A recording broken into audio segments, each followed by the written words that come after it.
Raptor Nation, you can calm down. 116 to 103. The Toronto Raptors, 113 to 106. Sorry, the Toronto Raptors get a huge and much-needed win to end an unfortunate streak they had going in Madison Square Garden. And the news, of course, coming out of that game isn't just the win, but it's the performance put on by one Pascal Siakam. So, Jonesy, I'll start with you.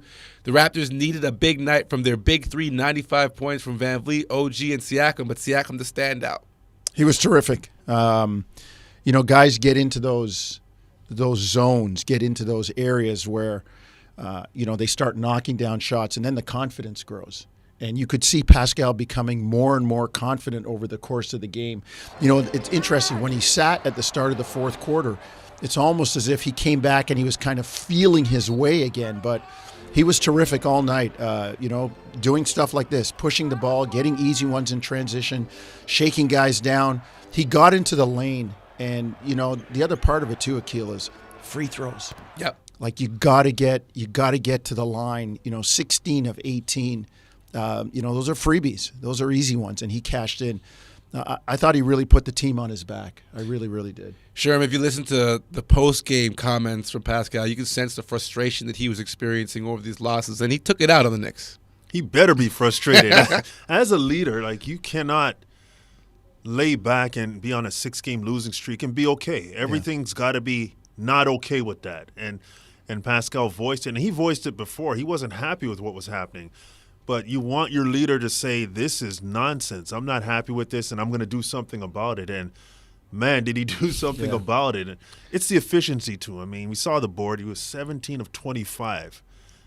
The 9 rebounds, the 7 assists. It's almost a triple-double when you look at it. And then the free throw line. He mixed it up from every level against the Knicks. And Madison Square Garden – it's a special place. Well, there have only been 5 guys, Sherman, that have done that. And when you think about it, it's showtime. That's the stage of all stages. And Pascal put on a show for Madison Square Garden. Then, it's kind of the juxtaposition of a 7-game win streak and a 6-game losing streak. It's a clash. Something's got to give here. And the Raptors, behind Pascal, did a great job getting that W. So much needed win. Pascal was a leader. And it was a special performance when we talk about the historical perspective of it. Only 5 guys have ever gone, since in the new Garden, have gone for 50, 5, and 5. Bernard King, it's only happened 5 times. Bernard King, LeBron did it twice, Steph Curry, and now Pascal. Elite company. Elite. That's the old line. I wouldn't say he's in a class by himself, but it doesn't take long to do attendance. All right, so now we take some perspective Raptor-wise historically, as you just gave us some historic perspective on that performance. And where does this rank all-time, Sherman, in terms of Raptor performances? Again, I look at it based on what's transpiring. They needed a win. Yeah. And when you think about it, there's been guys in the Raptors organization that's had 50-plus points, and you see it on the board there. Freddie, we saw it in that Tampa year. It was a great performance for Fred, but that year was kind of a wash for the Raptors. DeRozan, Terrence Ross had a huge one, and obviously Vince. But what was needed for the Raptors at this juncture? They needed this win. They needed to get a W. And the stage and everything that happened regarding how he got this 52, to me, this is probably the most important one for the Raptors organization based on all the circumstances surrounding it. I got it at 1A, just slightly, and sure, all valid points. I totally agree. They needed it badly. It was on the road. Look at where it was done. All of those things factor in. The only reason why I put Vince's a little bit in front of it was the first one for the franchise. The Raptors were trying to get a foothold into the market, and Vince was this superstar that was attracting everything and really putting Toronto on the map. Vince's 50 was on a Sunday afternoon against Phoenix, and that was national TV in the U.S. at a time when we didn't have a game on every night, right? So, but man, last night was special with Pascal. I wouldn't say there's a huge gap between them, and maybe just because I'm old, but I'll give Vince's a little bit of a touch ahead, but they're right there. I can't argue if somebody says, well, Pascal's is more important. When I look at Madison Square Garden, the losing streak, what they needed, and what he did against a team that was hot. But how about the efficiency? I could be convinced. The efficiency of what he did. 25 shots. He made 17 of 25. Yeah. That's impressive. I mean, like, we're talking about 52 points on 25 it's shots. crazy. Yeah. It's absolutely crazy. Yeah, to put it in perspective, Fred took 24 shots, no slight, but still didn't come up with 52 points. Big 28, though. They need Big 28 that they needed. Quick to note that we are not including the playoff output of Vince Carter. Of course, these are just regular season performances that we're noting. But right now, we send you back to the scene of the crime with Savannah Hamilton and Jack Armstrong. Thanks, Akil. Now, Jack, what an end of the game in this one. The Raptors, they really needed a win, and they found it here in New York. What did you make of the final stretch where they were able to keep composed and pull it out? You know, that's big, and you know from your playing days, Savannah, you know, it's all about poise under pressure, late in games, time and score, the types of shots you get, who has the ball in their hands, and how you get the job done on the defensive end. And I thought they just kept the Knicks off balance all night. And they deserve to win this game. And they really, down the stretch, they bent, but they didn't break. So excellent. And again, you have a closer in Pascal Siakam, and you have a great guard in Fred VanVleet. They were the big difference makers. Jack, I love what you said. They bent, but they did not break, and you have to give them credit because they really took care of the ball, especially when it comes to turnovers. They were limiting their own while also forcing the Knicks to create some for themselves too. No, they did, Savannah. I thought the Raptors did a great job protecting the ball and winning the turnover margin by 12. And here's the other thing, Savannah, that's a big thing. They scored 12 more points than their opponent as well. In the turnover margin game. So when you add it all up, getting extra possessions, extra opportunities, playing hungry, hard-nosed, opportunistic basketball, and being able to run the ball a little bit, it was a lot of fun. And then you gotta, give it to them because this type of win also, you build character, but just how much of a momentum builder is this as well? Well, as we know in the NBA, momentum usually lasts a few hours, and now you got Cleveland Friday night. You've beaten Cleveland twice already. They're an excellent team. Cleveland coming off a huge win against the Milwaukee Bucks. So the bottom line for the Raptors is I think it restores a little bit of the faith that you have in yourself and each other in the fact that the things that you're doing can work and will work if you stick to it.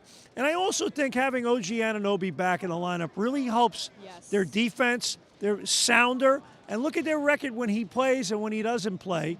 They're a pretty decent team when he plays. When he doesn't play, they really struggle. So I think that's an important thing. But bottom line tonight, your three most experienced guys, VanVleet, Anunoby, and in particular Siakam, came up huge. Absolutely. Hopefully, if it's not momentum, we'll say hopefully they can build off this win, Jack.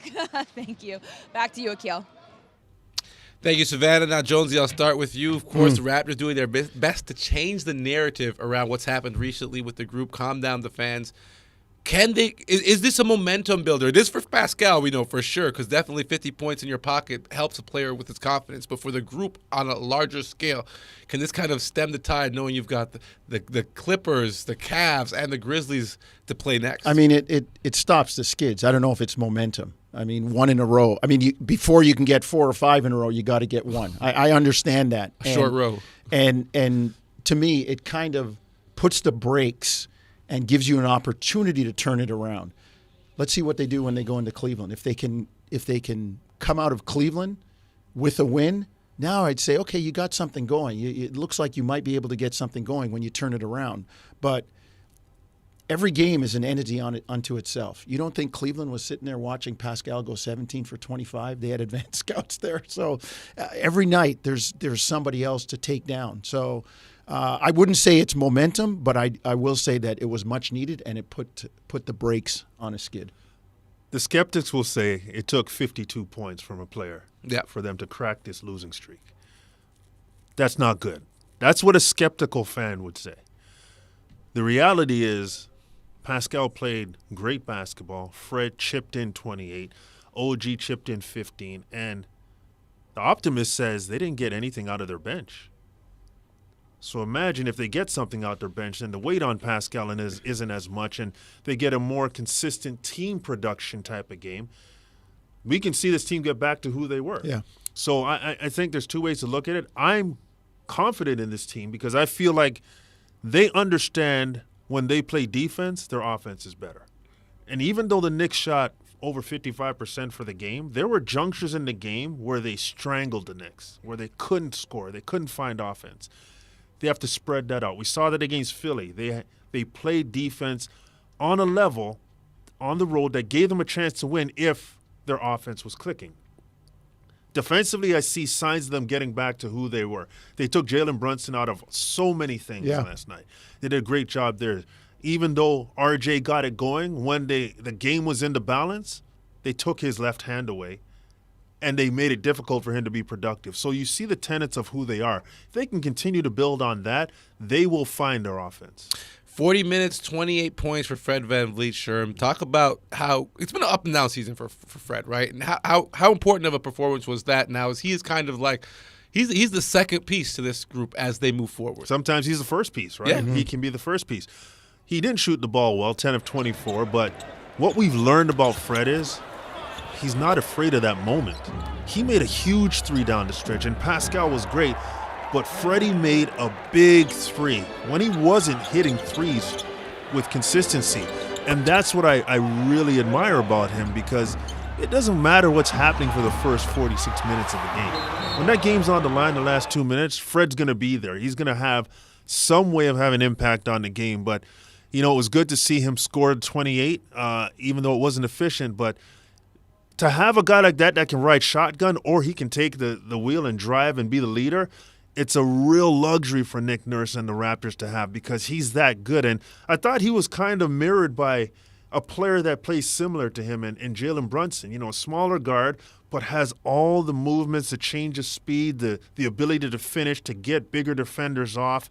They have similar games from that perspective, so it was great to see them go at it. But Fred, significant impact on winning that game. He's got to force into those 25 shots, when you're not getting the contributions like Sherm mentioned earlier from your bench. I thought that Fred has a knack, as Sherm said, of rising to the moment. And, the last three he hit was the epitome of all three guys doing their thing on that play. That came off the OG block and saved the ball inbounds. I think it went through the wicket on Julius Randle. Did. Fortunate right? bounce. Yeah. Fortunate there. And then Pascal takes it, and the Raptors are playing their game. They're out in transition. They're off and running. Pascal's got the ball. He's, maybe he's looking at a transition score, but he sees Freddie on the wing. It didn't matter to Pascal that Fred hadn't been making a lot of shots. That's my guy. He rises to the occasion. Give him the ball, and that was a huge shot. I just think Fred is such a good leader, and he talked about it in the postgame himself, how Nick challenged him. And if you're going to challenge your team, you have to be able to challenge your best players, coach them all hard in that sense, give them all tough love, and Fred talked about that. And as a competitor, when a coach says, Akil, are you going to guard that guy, or Sherm, you going to let that guy score 60 tonight? You take that personally. And so as a leader, we talked about Pascal at not sitting well with Pascal, the fact they'd lost 6 in a row. This doesn't rest lightly with Fred either. So I thought he was big, and I think he's a great leader on this team. And didn't matter. The bottom line is you get a win. There's no special asterisks or delineations or demarcations that, it took 52 or Fred had to take this. No, it either goes in the left column or the right column. Win is a win is a win. Yeah. All right, well, speaking of what Fred had to speak about, of course, we handed over to the Toronto Raptors leaders, including Nick Nurse, and find out what they were talking about post-game at MSG.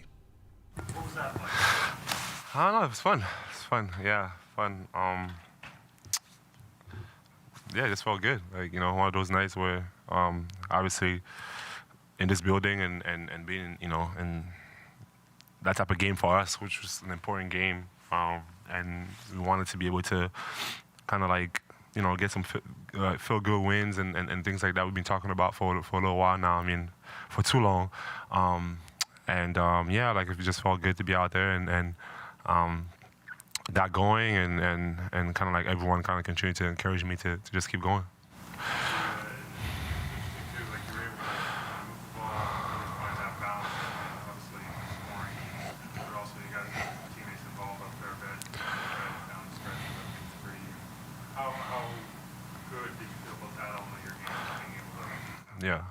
Yeah, which is something that again I'm continuing to work on and continue to get better and growing at.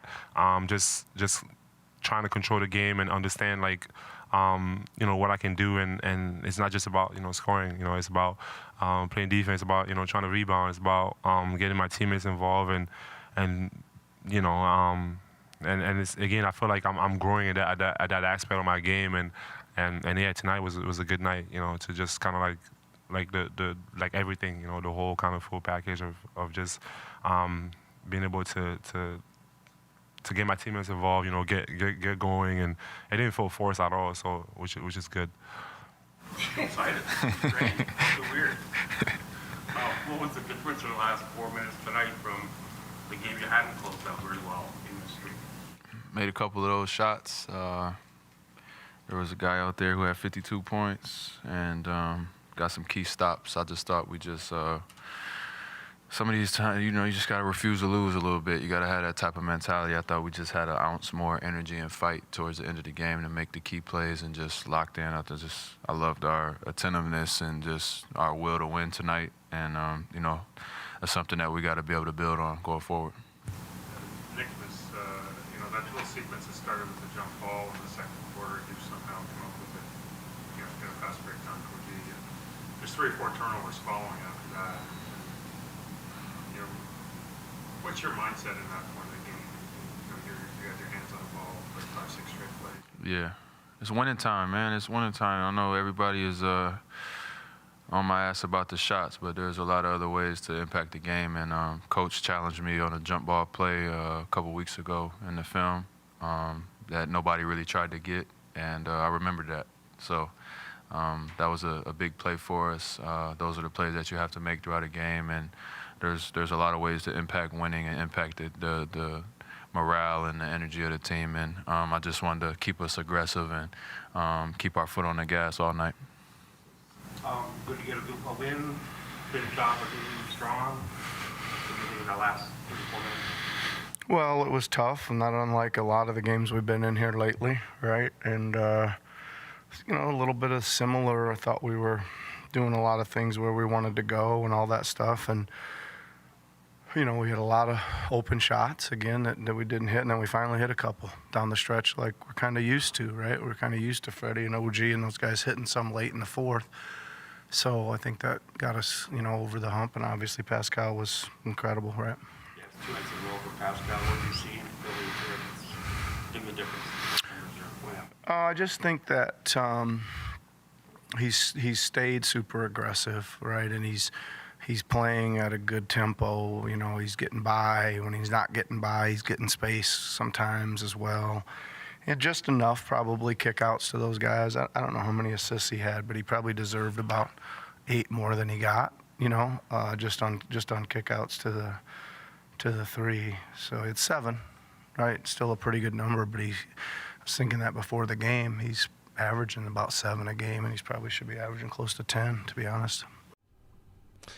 Raptors have one more before Christmas, but with that said, shout out to Neva and Eric. Merry Christmas, season greetings, happy holidays from myself and the gang. Absolutely. As we get ready to talk about Christmas Day in Raptors history, 2 games the Raptors have under their belt in Christmas history. And, of course, unfortunately for the Toronto Raptors, not the best Christmas Day record. 0-2. 0-2.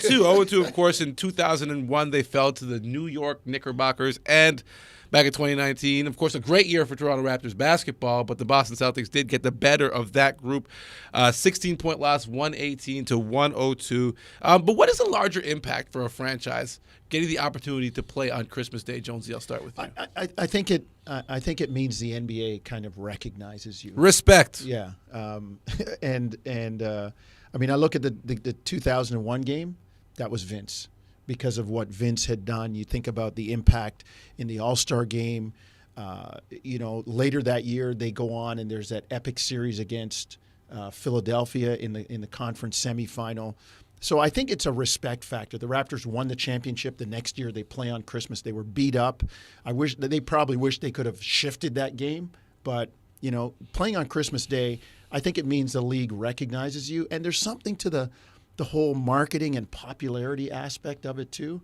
I mean, a team like New York always plays on Christmas Day, sometimes regardless of their record. Why? Because they're New York, and there's a marketing aspect, and they're a big market, and the NBA recognizes them. So, if you're Toronto, you've had a couple Christmas Day games, you keep pushing for more because I think it means the league respects you in that way. Yeah, I think it's marketing, it's star power, and it's accolades. You've done something. You're one of the better teams, and people want to see you play. You play Christmas Day.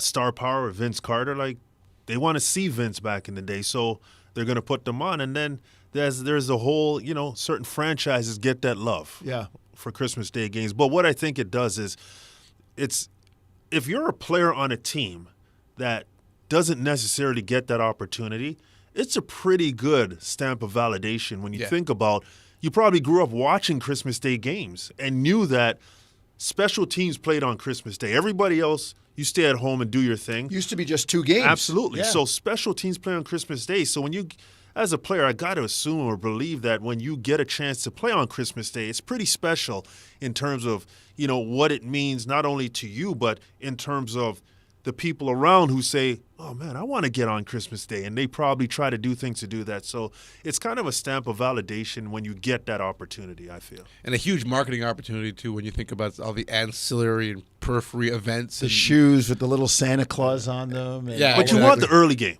Yeah. Because you can get home and you can do your thing after that. You don't want that late game where it's sitting on you the whole day, I believe. Okay, you want to be home in time to open up your presents, of course. So now we got to find out what's on the wish list for the two of you, your Toronto Raptors wish list. So Sherman, we'll start with you. What is on your wish list for the Toronto Raptors for this year? Couple things. Okay. Number one, just more consistency defensively. I'd want to see them become that team that we know they can get stops, and they're going to get stops, especially in big moments. The other thing is I want to see a team that gets back to shooting the basketball the way that we know they can shoot it. Yeah. You know what I mean? Like, what we've seen over the losing streak is not the team that we know can shoot the basketball. So, and I guess to add a third, it would be health. I was going to say, that's got to be one of them. Just get healthy. We don't talk about this before we walk in here, and when I was asked, the two things that came to mind were shot making and defense. Like those are the essence of winning basketball, right? Yeah, makes sense. Make shots. That's the math. And stop the other guy, right? Stop the other team. And the Raptors have had, to Sherm's point, their issues with the consistency in those areas and stretching that consistency out, bridging it over a full 48 minutes, or even if you don't get 48 minutes, give it to me for 35, 37. Reduce the slippage. And you can't do any of that unless you're healthy. So that, to me, those were the two that really came to mind first. I mean, you think about a guy like OG Anunoby and what a significant difference he makes when he's healthy and he's in the lineup. So, those would be the same things for me. You think about guys like Precious and Otto, who we don't really get a chance to consistently see on the floor, and who could change things for a second unit that's been struggling all year long for the Toronto Raptors group. Yeah. Good point. Okay, so now we have a little special Christmas treat. As you notice, a new decoration on set. Our own Christmas stocking. Shouts out to our producers, Jake and Akil, who slid some questions in there for you guys. I don't see any presents in there for me. There are questions in there. Okay. There are questions there. So we asked. Is that why Jake's wearing his Christmas shirt? Yeah, Jake's ready. Jake's been working overtime getting these questions done. So nice, good breakfast this morning. Yeah, we had some pancakes. Nice. Shouts out to MLSC team leadership for feeding the staff. But what we would ask is each of you reach in there and grab a question and answer the question that Jake has designated for each of you. So go ahead. You want to go? Jonsey, so if I you're pull first. it out and it says Sherm on it, I got to give it to Sherm? No, I don't think they have names addressed to them. I think it's just a straight up question. Here we go. Deep in it. It's deep, man. It's like I'm looking for a piece of coal. Might be. Okay, hang on a second. He's got to whip out the reading glasses. It's that time. Choose a Raptor to go ice skating with. Are you going ice skating? Are you a big skater? I can skate. You can. But, dude, my toes get cold, man. Like okay. It's I'd much rather walk a golf course than go ice skating. Yes, we know this about you for sure. Choose a Raptor to go ice skating with. Who's your guy? He's taking this seriously. Yeah, just the guy that you'd like to hang out with and chat. And does it have to be a player? Could it be a coach? Could it be a coach? Yeah, he's going to let you go, coach. I always enjoy talking to Earl Watson about the history of UCLA basketball and times back in the day. I don't know if Earl can skate. I was going to say, Earl's an LA guy. You sure he can skate? We'll teach him. He can do the hang on to the boards and the small steps. But Earl might be a coach that I'd like to hang out with. And I really think that I'd like to make an effort to get OG to open up. Maybe it was just me and him. And he'd be, if he could ever skate, he'd be like like a supersized Mario Lemieux out there. Powerful, just like nobody could stop him. Some hockey analysis. I would have went with Fred because I think Rockford might be the only place of origin where we got a Raptor that can skate. Sherman, it's your turn to reach into the bag. Right, let's do it. Let's see what we got for Sherm. We're working way too hard. Akil, you put these things way too deep. We're gonna leave him on the cusp next time. All right, choose a Raptor to sing a Christmas carol with. P.S. It's a competition, and y'all are going up against Jack Armstrong. Okay. That's not competition, first of all. Woo! Shots fired. I love Jack. You know that. I don't know if any of them could sing, though. I know I can sing. Precious likes Burna Boy, so I think he'd probably do like a, like an Afro. Yeah, but we're pop. singing a Christmas carol, right? You can do like an Afro pop, Afro He beat can't Christmas hang carol with version. that. So I'll take a definite win, and I'll go with Fred VanVleet. You think so? Yeah. Okay. Yeah. I'd have went with Nick Nurse and had him play guitar. No, I'm not going against Nick. Nick's way too talented from a musical perspective. Okay, how many more of these we got, Jake? I think that's it. That does it for us. Oh, you want to go with another one? Okay, let's go. That wheel was keep going.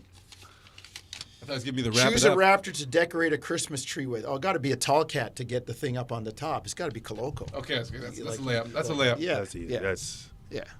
Got to get the star up there. Choose a Raptor to plan your Christmas party. Gary Trent Jr. That would be an epic It Christmas would party. be styling and profiling, and it would be top shelf. Yes. You know that. Yes. And I would hope he would invite Gary Trent Sr. That would be my hope. That would make it even more fun. That would turn it up another level. Yeah. Jones, we got another one in you? more in here? Man. We got two more, and it's a wrap for us for the holiday season. Choose a Raptor to exchange gifts with. Ooh.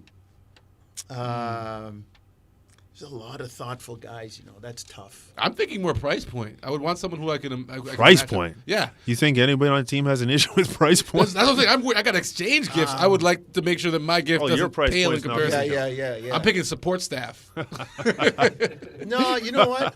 You think about some guys that have come through and appreciate life. Guys like Fred, guys like Pascal, a guy like Thad Young, who always says he's fortunate to keep working and be in the league. Give me those kind of guys that I don't know if there's anybody that isn't, but guys that are really grateful. You give me any one of those guys, and I'm good with them. So pick one. I just gave you three. Yeah, that's not the game. Okay. Putting you on the spot here, Jonesy. Yeah, you are. Let's go with the vet, Thad Young. Okay, good choice. I like that choice. Spread the love. All right. Choose a Raptor to bake a cake with.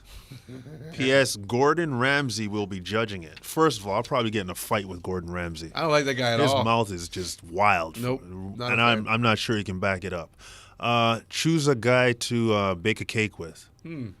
I think OG would be funny to bake a cake with. Too bad Serge isn't on the team anymore. Or that's the easy That's one the easy one, because yeah. he probably can't do anything in the kitchen. But I would go with OG. I think it'd be kind of funny to just chat it up with him and have him talk while he's doing it. Kind of like a baking show. And we'll crack the eggs. I will watch any show with OG on it just because of his He's pretty offbeat funny, humor. man. He's pretty honestly, I think he's got a future in broadcasting. Even though he's not your typical. The most silent broadcast ever. Yes. No. He's He's smart. He knows he's a smart young man. He knows how to do it. And I think he plays it up too. Well, that does it for us. That wraps up the final episode of Raptors Today for the calendar year. And we want to thank you guys for joining us and do return in the new year. Hopefully, Toronto Raptors build themselves a brand new streak.